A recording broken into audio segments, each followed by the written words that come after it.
Hi. Working on that cut crease again, but it didn't come out as well with the green and the blue, but I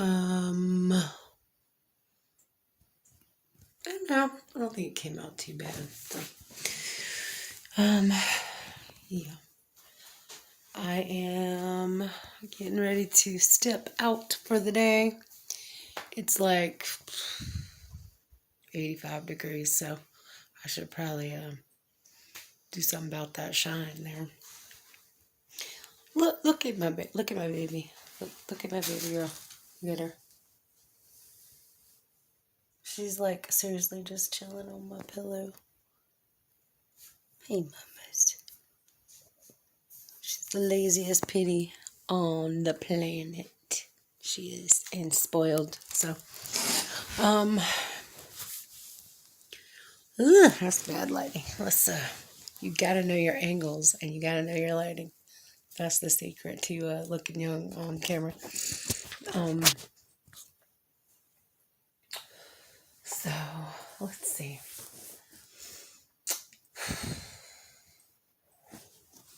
All right. I'm going to give you part one of the story. Okay.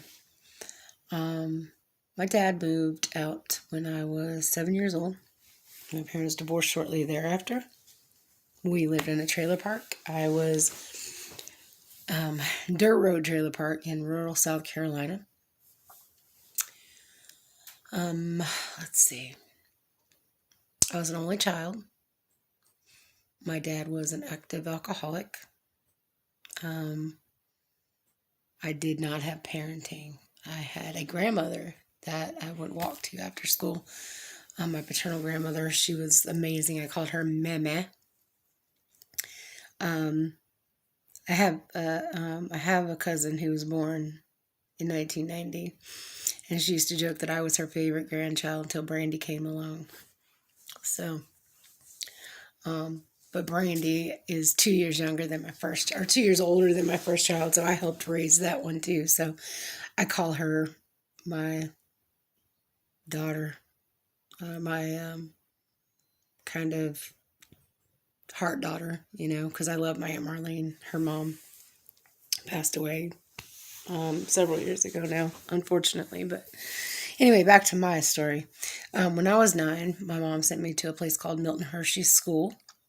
It is a school in Hershey, Pennsylvania, founded by Milton and Catherine Hershey after they couldn't have children. It was an all-male school till 1977. I was admitted in 1984, October, when I was 12 years old. No, I'm sorry, 9 years old. I stayed till I was 12 years old. My mom thought it was the best thing for me to get me out of the trailer park and whatever. And she was probably right, but I still felt rejected. I didn't feel loved. Growing up, my birthday was June 12th, so that would be usually right after school would end. So my maternal grandparents, my grandma and papa, lived less than a mile from the ocean in Cherry Grove, North Myrtle Beach.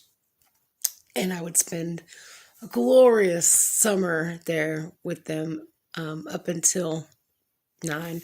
I mean, I was the only grandchild for them until I was 11 years old.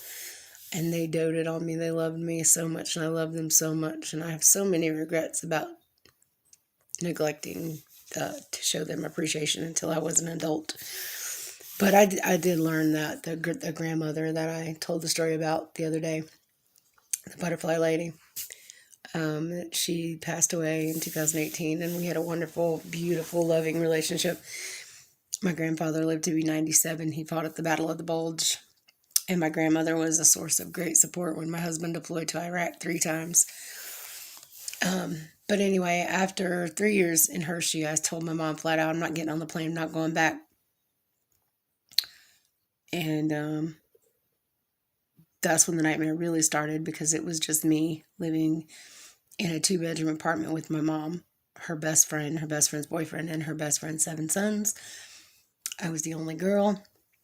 I ended up sleeping with a knife under my pillow, just in case.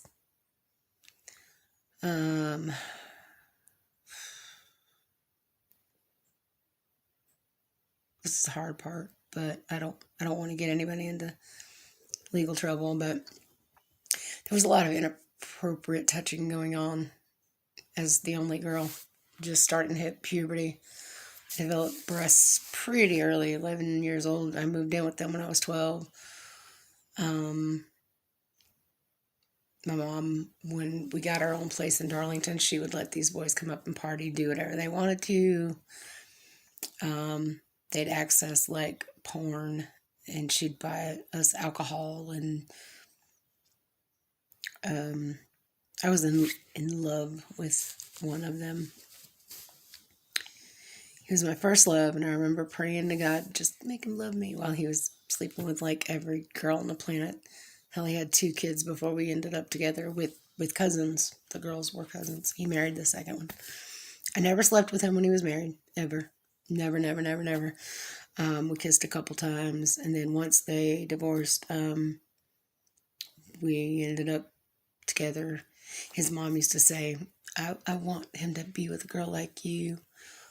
And no matter what those boys did, it was always the girls, whoever's fault, you know.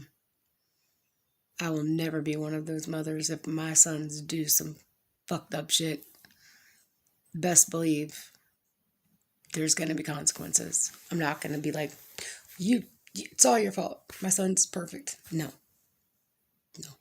I haven't talked to him in a while. My mom still talks to their mom.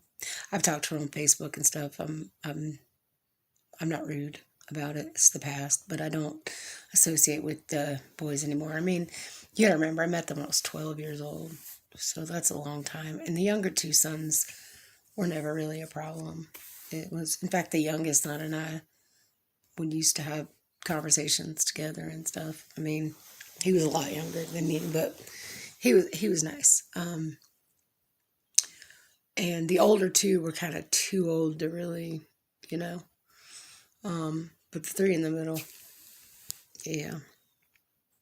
I was only intimate with the one. We ended up engaged. He was addicted to drugs, went to prison. I waited for him. Don't know why. Until I met my husband. But I think after a while, when they stopped hanging out at the house in Darlington, my mom was working graveyard shift, and I got really lonely. I'd been told by alcoholics that I was a slut, a bitch. I've been pushed down. You know, kids become what you tell them they are. Words do matter. I know they don't break your bones, and I know you can overcome, but, you know, when you're young enough, that stuff gets in here and it stays there, and that's what you think. So my mom would work the graveyard shift, 11 at night to 7 in the morning. And somehow I saw 1-900 chat thing on TV or something. I don't know, but I started calling it to have company, just to have people to talk to. You're supposed to be 18, so I said I was 18. This guy came on, and we started talking. And they could put you in little, like, private chat rooms. There's a group chat, and then if you like somebody, you can, I even remember the moderator's name was Cavalier. That was his name. So he put me and this guy. I will not say his name. I know his name. I know his first and last name, but I'm not going to say it. Okay. So we would go into the little private chat, and I admitted I was 14, and he was 24, I believe. And he didn't care. He, if anything, it excited him more, and that I was a virgin, oh, forget it, yeah. He said all the right things, did everything, convinced me to run away to Los Angeles with him from rural Darlington, South Carolina. You gotta remember, this was 1990, okay? When I called a cab at 2 a.m. with my 14-year-old self, nobody batted an eyelash. I had a cache of money I took from my mom. I left her a little note and just said, running away. Got in a cab, went to the Greyhound bus station, got on a bus to Columbia, South Carolina, which is where this guy met me. And then for the next 3 days, we Greyhounded across the country. Things seemed relatively okay till we got there. God. Went to Los Angeles first. The initial assault happened in San Francisco. We took a little side trip. He was paying for everything with stolen credit cards, and I remember one hotel he tried to check us into said, "Oh, this card's stolen," and then he like grabbed my arm. We went running. We stayed at the Hollywood Downtowner Motel, and I remember seeing that in the movie Pretty Woman. They show the sign for that motel, and I just started having a panic attack. But we did stay at a fairly fancy hotel in San Francisco for one night, and that's where, I'm sorry, I could see the Golden Gate Bridge after. I could see blood.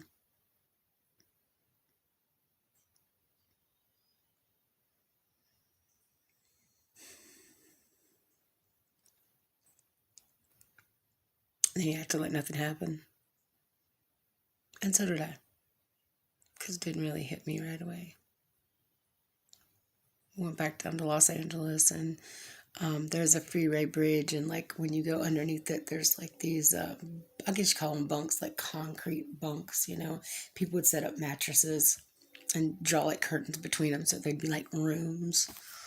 I met some really nice people. There was one guy who loved Prince as much as I loved Prince, and he like dressed like him and wore a Batman t-shirt and stuff, and he was really nice. There was a girl who was about 22, and she had a 2-year-old son named Wolf, and they came in and wrenched him out of her arms for being homeless. I'm pretty sure she was on drugs as well, so I'm sure it was for the child's best interest. But at the time, it was like a slap in, in reality of seeing what really goes on. There was a lot of drug use, but I did not participate. I never prostituted myself. I never did drugs. I never felt for the guy who we were in some diner on Cahuenga, and he's like, "You're really pretty. I can make you a star. I got a house in the hills." Well, my husband's calling, so I'll finish up later.